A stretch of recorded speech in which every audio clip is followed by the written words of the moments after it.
मैं स्मिता बिजरवान स्वागत करती हूँ आपका आईसीटी वर्चुअल क्लासरूम में। आशा करती हूँ आप सभी स्वस्थ होंगे और अच्छे से अपनी पढ़ाई कर रहे होंगे। बच्चों, आज हम पढ़ने जा रहे हैं क्लास 8 की साइंस। क्लास 8 साइंस में जैसा कि आप जानते हैं, हमने अभी अपना चैप्टर खत्म किया है दहन और ज्वाला। अपने प्रीवियस लेक्चर में हमने चैप्टर खत्म कर लिया था, अच्छे से हमने इसके सारे टॉपिक्स कवर कर लिए थे, सारे टॉपिक्स जो भी इंपॉर्टेंट थे वो डिस्कस कर लिए थे। ठीक, तो आज हम करने जा रहे हैं बच्चों इसके क्वेश्चन आंसर। चलिए तो स्टार्ट करते हैं दहन और ज्वाला के क्वेश्चन आंसर। चलिए, एमसीक्यू बेस सबसे पहले हम एमसीक्यू क्वेश्चंस करेंगे। ठीक है, जो मल्टीपल चॉइस क्वेश्चंस होते हैं। उसके बाद हम इसके कुछ लॉन्ग आंसर टाइप क्वेश्चंस करेंगे, फिर शॉर्ट आंसर टाइप्स क्वेश्चन करेंगे, फिर हम एनसीईआरटी के क्वेश्चंस करेंगे, जिससे कि आप काफी अलग अलग वैरायटी के क्वेश्चंस कर पाओगे एक ही चैप्टर के, और आपको ज्यादा अच्छे से समझ में आएगा। चलिए तो स्टार्ट करते हैं। पहला क्वेश्चन है, which of the following is a combustible substances, यानी कि निम्न में से कौन सा एक ज्वलनशील पदार्थ है। ज्वलनशील पदार्थ, और हमने चैप्टर में पढ़ा है बच्चों, दहनशील भी इसे कहा जाता है। तो ज्वलनशील दहनशील आपको दिखे तो आप एक ही दोनों चीजें। ठीक, चलिए तो कुछ पदार्थों के यहाँ पर नाम है। जैसे पहला है कांच।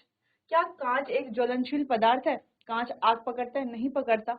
ठीक, आयरन नेल्स यानी कि लोहे की कील, क्या उन पर आग लगती है? नहीं लगती। अगला ऑप्शन है हमारा मिट्टी। क्या मिट्टी पर आग लगती है? नहीं लगती। लेकिन वुड यानी कि लकड़ी, लकड़ी पर आग लगती है? बिल्कुल आग लगती है। यानी कि जो भी वस्तुएं, पदार्थ जिन पर क्या होती है, आग लग सकती है, या जो आग पकड़ते हैं, ठीक, उन्हें क्या कहा जाता है? दहनशील पदार्थ कहा जाता है। अगर हम कहें यहाँ पर ऑप्शन होता कपड़ा, तो कपड़ा भी दहनशील पदार्थ है, क्योंकि वो भी आग पकड़ता है। जबकि कांच है, लोहे की कील है, मिट्टी है या रेत है, ये जो है आग नहीं पकड़ती, इसीलिए ये क्या है? गैर दहनशील पदार्थ है। अगला क्वेश्चन है, which gas is necessary for combustion, यानी कि दहन की प्रक्रिया के लिए कौन सी गैस सबसे ज्यादा जरूरी है। और हमने ये चैप्टर में कई बार डिस्कस किया है बच्चों, ऑक्सीजन गैस सबसे ज्यादा जरूरी है दहन की प्रक्रिया के लिए। ठीक, ऑक्सीजन गैस। तो जब भी हम कोई प्रक्रिया होती है, जब भी दहन की कोई प्रक्रिया होती है, तो वहां पर सबसे ज्यादा क्या चाहिए होता है? ऑक्सीजन चाहिए होता है। ठीक, नाइट्रोजन तो नहीं, कार्बन डाइऑक्साइड की मदद से तो आग बुझाई जाती है। ठीक है, कार्बन डाइऑक्साइड की मदद से, ये जो CO2 है, इसकी मदद से तो आग बुझाई जाती है। अगला हमारा हाइड्रोजन, हाइड्रोजन से भी नहीं होता। तो ऑक्सीजन हमारी एकमात्र ऐसी गैस है जिससे कंबशन की प्रक्रिया आगे बढ़ती है, कंबशन की प्रक्रिया के लिए सबसे आवश्यक है। अगला क्वेश्चन है, the lowest temperature at which a substance catches fire is called, यानी कि वह न्यूनतम तापमान, वह न्यूनतम तापमान जिस पर कोई पदार्थ आग पकड़ता है। जैसे कि बच्चों उसे क्या कहा जाता है? जैसे कि बच्चों हमने बात की थी, अगर हमारे पास है मिट्टी का तेल,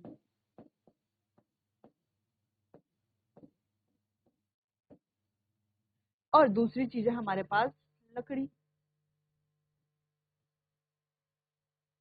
ठीक है, तो दोनों में से पहले आग कौन पकड़ेगा? मिट्टी का तेल जल्दी आग पकड़ेगा या लकड़ी जल्दी आग पकड़ेगी? मिट्टी का तेल जल्दी आग पकड़ेगा, लकड़ी बाद में आग पकड़ेगी। ऐसा क्यों? क्योंकि इसका जो प्रज्वलन तापमान होता है वो क्या होता है? कम होता है, इसीलिए आसानी से जल्दी आग पकड़ लेती है। अगर हम बात करते हैं एलपीजी की, एलपीजी भी तुरंत आग पकड़ती है ना। चूल्हे के ऊपर जैसे हम माचिस की तीली लेकर के जाते हैं, गैस ऑन करते हैं, एकदम से आग जल जाती है ना। तो एलपीजी भी क्या है? इसका प्रज्वलन तापमान भी क्या होता है? कम होता है, जिस वजह से ये जल्दी आग पकड़ते हैं। जबकि लकड़ी है, इसका प्रज्वलन तापमान ज्यादा होता है, तो ये लेट में देर में आग पकड़ती है। यानी कि वह न्यूनतम तापमान जिस पर कोई पदार्थ आग पकड़ता है वो क्या कहलाता है? वह उसका प्रज्वलन तापमान कहलाता है, यानी कि इग्निशन टेम्परेचर उसे हम कहते हैं। प्रज्वलन ताप या प्रज्वलन तापमान उसे हम कहते हैं। ठीक, इतनी बात समझ में आई। 3 क्वेश्चन अभी हमने करे, और तीनों क्वेश्चन जो है अलग अलग टॉपिक से है, एक ही चैप्टर के अलग अलग टॉपिक से। चलिए तो ये आप नोट कर लीजिए बच्चों, फिर आगे बढ़ते हैं।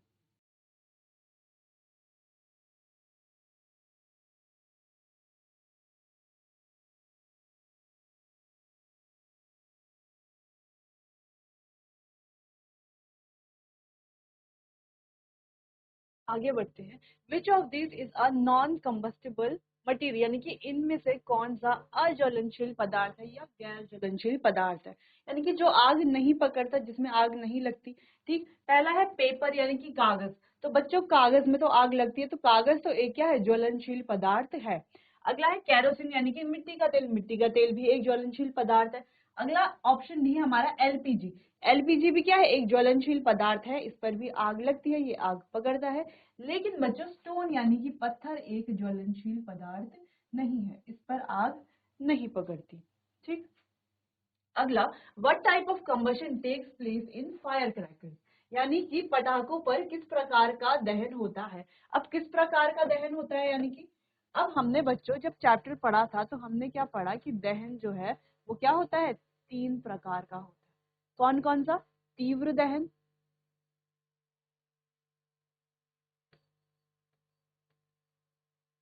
तीव्र दहन, स्वतः दहन और विस्फोट। और एक और हमने पढ़ा था जो कि है धीमा दहन। ठीक है, तो मेन तो इसके 3 ही टाइप्स हैं, और एक चौथा भी आ जाता है कि धीमा दहन जिसे हम बोलते हैं।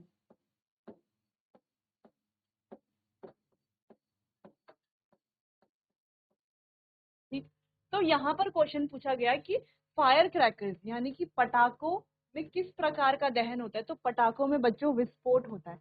क्या होता है, विस्फोट होता है। इसकी मदद से यहाँ पर एक्सटर्नल हीट या प्रेशर, बाहरी हीट या प्रेशर यहाँ पर देना पड़ता है, बाहरी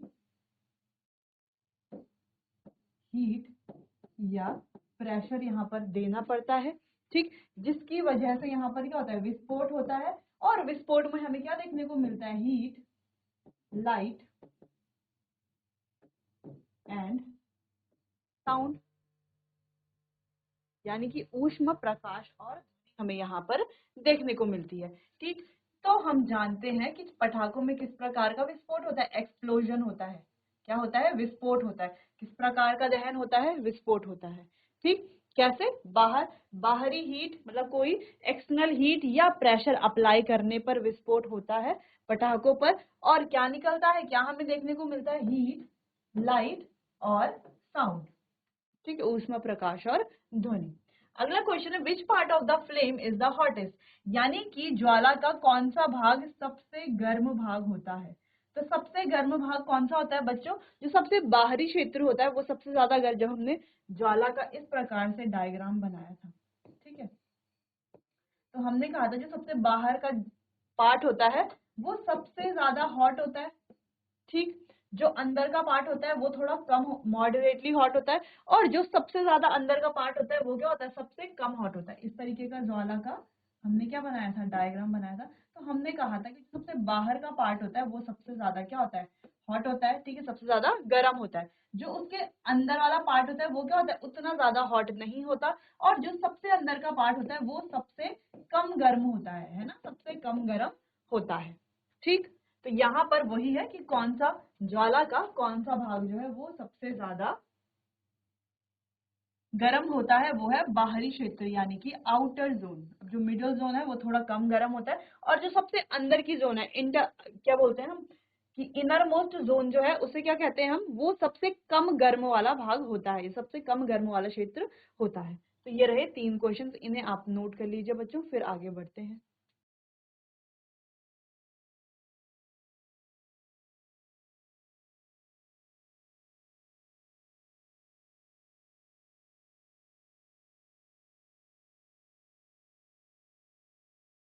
अगले क्वेश्चन की तरफ बढ़ते हैं।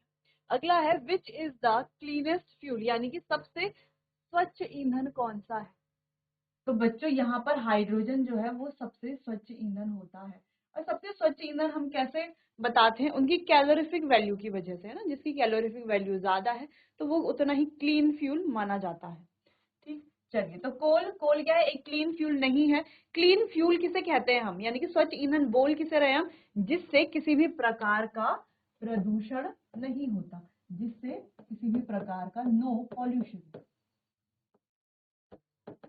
यानी कि किसी भी प्रकार का प्रदूषण नहीं होता। ठीक, तो हाइड्रोजन से किसी भी प्रकार का प्रदूषण नहीं होता। लेकिन बच्चों आप जानते हैं कि पेट्रोल, डीजल, कोयला, इनसे क्या होता है, पॉल्यूशन होता है। अलग अलग गैसेस निकलती है जो एटमॉस्फेयर को क्या करती हैं, पॉल्यूट करती हैं। ठीक, चलिए, अगला क्वेश्चन है what is use to extinguish fire, यानी कि आग को बुझाने के लिए क्या प्रयोग किया जाता है या किसका प्रयोग किया जाता है? तो आग को बुझाने के लिए ऑक्सीजन का प्रयोग तो बिल्कुल नहीं किया जाता। ऑक्सीजन का प्रयोग आग को बढ़ाने के लिए या आग को लगाने के लिए किया जाता है। ठीक है, ऑक्सीजन का प्रयोग, क्योंकि ऑक्सीजन की मदद से ही आग आगे बढ़ती है, आग लगती है। ठीक, तो आग को बुझाने के लिए ऑक्सीजन का प्रयोग तो बिल्कुल नहीं किया जाता। क्या पानी का प्रयोग किया जाता है? हाँ, बिल्कुल पानी का प्रयोग किया जाता है आग को बुझाने के लिए। अब बात करते हैं मिट्टी का तेल। तो क्या आग को बुझाने के लिए मिट्टी का तेल का उपयोग किया जाता है? बिल्कुल भी नहीं, मिट्टी के तेल से और ज्यादा आग लग जाती है और पेट्रोल से भी आग लगती है। तो ऑप्शन सी और डी तो बिल्कुल ही गलत है। तो इसका आंसर है ऑप्शन बी। अगला, which flame is use for goldsmiths work, यानी कि सुनार के कार्य के लिए किस ज्वाला का उपयोग या किस ज्वाला का प्रयोग किया जाता है? अब जैसे कि हम जानते हैं ज्वाला क्या होती है, एक पीली, नीली, लाल, सफेद, ये सारी क्या है हमारी, पीली, नीली और लाल, ये क्या होती है हमारी ज्वाला के कलर्स होते हैं ना। Outer zone, inner zone, middle zone, ये 3 जोन होते हैं। सबसे बाहरी क्षेत्र, है ना, फिर उसके सेकंड वाला यानी कि जो मॉडरेटली हॉट होता है, मिडिल क्षेत्र, फिर उसके बाद सबसे अंदर वाला जो पार्ट होता है, इनर मोस्ट पार्ट जिसे हम कहते हैं। तो यहाँ पर है ऑप्शन बी, यानी कि ब्लू फ्लेम को यूज किया जाता है किसके द्वारा? सुनार के द्वारा। ठीक है, गोल्ड को पिघलाने के लिए इसका उपयोग किया जाता है। चलिए अब आगे बढ़ते हैं और क्वेश्चन देखते हैं। Which gas is release during combustion, यानी कि कंबशन के दौरान, यानी कि दहन के दौरान कौन सी गैस रिलीज होती है? तो हमें पता है यहाँ पर कार्बन डाइऑक्साइड गैस क्या होती है, रिलीज होती है जब ये दहन की प्रक्रिया होती है। ठीक, अगला, स्पॉन्टेनियस कंबशन यानी कि स्वतः दहन किसमें होता है? हमें पता है कि जो सफेद फास्फोरस है उसमें स्वतः दहन होता है। देखो, कोल्ड वाटर, ठंडे पानी में स्वतः दहन नहीं होता। ठंडा पानी अपने आप स्वतः दहन यानी कि अपने आप ही आग लग जाना, जब वो किसमें आता है? रूम टेम्परेचर पर। ठीक है, स्वतः दहन का मतलब क्या है कि रूम टेम्परेचर पर, यानी कि कमरे के तापमान पर अपने आप ही क्या हो जाती है, उसमें आग लग जाती है। ठीक है, तो क्या पानी में अपने आप आग लग जाती है? बिल्कुल भी नहीं। क्या कागज में अपने आप आग लग जाती है? नहीं। अभी आपके आगे अपनी आपकी बुक्स हैं, तो अभी रूम टेम्परेचर ही है, तो क्या कमरे में बुक्स में अपने आप आग लग रही है? नहीं लग रही। क्या लकड़ी में अपने आप आग लगती है? कहीं पर लकड़ी रखी हुई है, जैसे आपकी चेयर है, टेबल्स हैं, तो वो भी तो लकड़ी की बनी हुई है, क्या उनमें अपने आप आग लग रही है? स्वतः दहन हो रहा है रूम टेम्परेचर पर? नहीं हो रहा ना। तो स्वतः दहन किसमें होता है? ये जो बच्चों हमारी व्हाइट फास्फोरस होती है, सफेद फास्फोरस, इसमें क्या होता है? स्वतः दहन होता है। अगर हम व्हाइट फास्फोरस को रूम टेम्परेचर पर, कमरे के तापमान पर कहीं पर रख दें, ठीक है, और वहां पर क्या है? रूम टेम्परेचर है, तो वो अपने आप ही क्या होने लग जाएगा? जलने लग जाएगा। ठीक, चलिए अब बात करते हैं कैलोरीफिक वैल्यू की। तो यानी कि उसमें मान, तो कैलोरीफिक वैल्यू को किस में मापा जाता है? अब हम जानते हैं कैलोरीफिक वैल्यू को जूल्स पर केजी में नापा जाता है या मापा जाता है, जूल प्रति किलोग्राम। और कैलोरीफिक वैल्यू में एक पॉइंट हमने पढ़ा कि जिसकी कैलोरीफिक वैल्यू सबसे ज्यादा होती है वो एक अच्छा फ्यूल माना जाता है, यानी कि वो एक कुशल ईंधन होता है। जिसकी कैलोरीफिक वैल्यू सीवी क्या होती है? ज्यादा होती है। ये इंक्रीज का साइन होता है बच्चों, यानी कि किसी भी चीज को अगर ऐसे दिखाना होता है ना कि कोई चीज में ज्यादा है, तो इस तरीके से साइन से दिखाते हैं, और इस साइन से यानी कि कोई चीज कम है। ठीक, तो ये आप बड़ी क्लासेस में भी देखेंगे। चलिए, तो अगर कैलोरीफिक वैल्यू क्या है? ज्यादा है, ठीक है, तो वो जो फ्यूल होगा, यानी कि वो जो ईंधन होगा, वो कैसा ईंधन होगा? वो एक कुशल ईंधन होगा। और जिसकी कैलोरीफिक वैल्यू कम होगी वो एक कुशल ईंधन नहीं होगा, वो एक कुशल ईंधन नहीं होगा। ठीक, चलो, तो ये हमने कैलोरीफिक वैल्यू में चैप्टर में अच्छे से डिस्कस किया था बच्चों। चलो, तो ये तीनों क्वेश्चन आप नोट कर लीजिए, फिर आगे बढ़ते हैं बच्चों।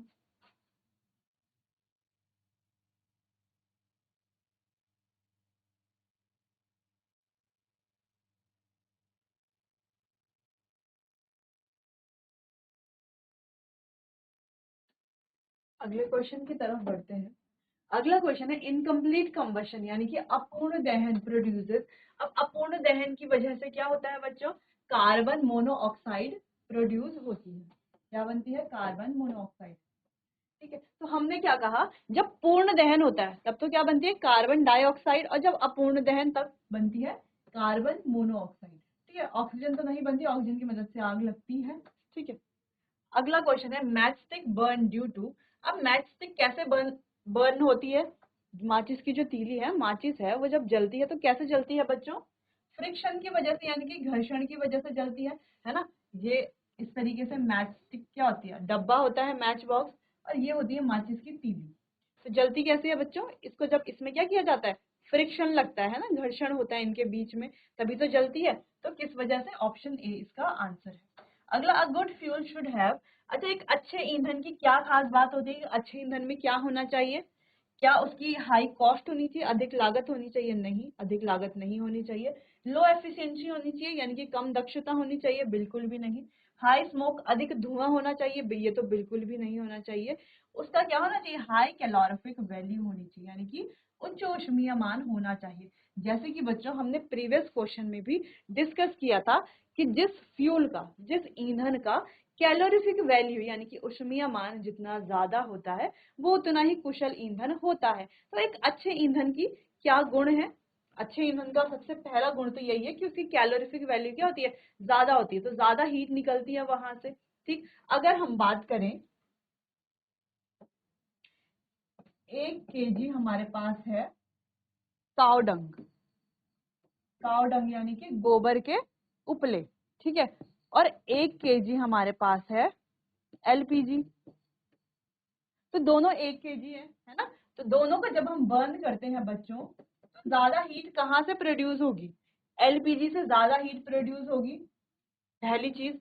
दूसरी चीज, अगर हम बात करें कि ज्यादा पॉल्यूशन किससे क्रिएट नहीं होगा, यानी कि कम पॉल्यूशन किससे क्रिएट होगा, एलपीजी से किसी प्रकार का पॉल्यूशन क्रिएट नहीं होगा।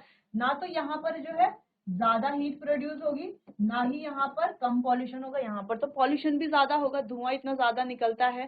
ठीक, अब यहाँ पर एलपीजी को जलाने के बाद कोई रेजिड्यू नहीं बचता, है ना। एलपीजी क्या होती है, जलती है, उसके बाद कोई राख या कोई ऐसी चीज यहाँ पर नहीं बचती, तो ये भी क्या है, इसका एक प्लस पॉइंट है। जबकि यहाँ पर जो है काफी सारा कुछ पार्टिकल्स तो अनबर्न्ड ही रह जाते हैं, और बहुत सारी राख या बहुत सारे पार्टिकल्स यहाँ पर बचते हैं। तो यानी कि हम कह सकते हैं कि दोनों को जब हम इक्वल अमाउंट में जला रहे हैं, तो एलपीजी क्या है, एक बेटर फ्यूल है। दूसरी चीज, इसकी जो कैलोरीफिक वैल्यू है वो बहुत ज्यादा होती है काव डंग के कंपैरिजन में। तो काव डंग की जो कैलोरीफिक वैल्यू वो सभी फ्यूल से सबसे ज्यादा कम होती है बच्चों। ठीक, तो एलपीजी की कैलोरीफिक वैल्यू काफी ज्यादा होती है, जिस वजह से एलपीजी क्या है, एक अच्छा फ्यूल है, एक गुड फ्यूल है। चलिए, नोट कर लीजिए बच्चों इन क्वेश्चंस को, फिर आगे बढ़ते हैं।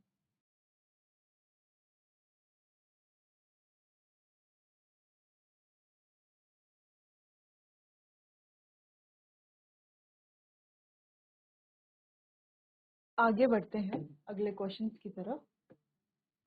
अगला question, the blue zone of the flame indicates, यानी कि ज्वाला का जो नीला क्षेत्र होता है वो क्या दर्शाता है, वो दर्शाता है बच्चों पूर्ण दहन, यानी कि कंप्लीट कंबशन।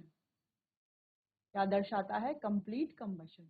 ठीक, which fuel causes air pollution most, यानी कि कौन सा फ्यूल है इनमें से जो सबसे ज्यादा क्या फैलाता है, वायु प्रदूषण फैलाता है। तो क्या एलपीजी वायु प्रदूषण फैलाता है, नहीं। क्या सीएनजी वायु प्रदूषण फैलाता है, नहीं। तो इनमें से सबसे ज्यादा जो है लकड़ी वायु प्रदूषण फैलाती है, क्योंकि जब हम लकड़ी को जलाते हैं तो बहुत ज्यादा स्मोक निकलता है जिससे पॉल्यूशन होता है। आगे, what is biogas mainly composed of. अब बायोगैस में सबसे ज्यादा क्या होता है, या बायोगैस में मुख्य रूप से किससे बनी हुई होती है, और हमें पता है बायोगैस बनी हुई होती है मीथेन से। किससे, मीथेन से, ऑक्सीजन से नहीं, कार्बन डाइऑक्साइड से नहीं, हाइड्रोजन से नहीं, किससे बनी हुई होती है, मीथेन से बनी हुई होती है। जब हम चैप्टर पढ़ रहे थे तो वहां पर हमने पढ़ा था इस बारे में। ठीक, मीथेन गैस को लिखा जाता है बच्चों CH4। ठीक है, CH4, एक कार्बन और 4 हाइड्रोजन, CH4। चलो, तो इतना नोट कीजिए, फिर आगे बढ़ते हैं।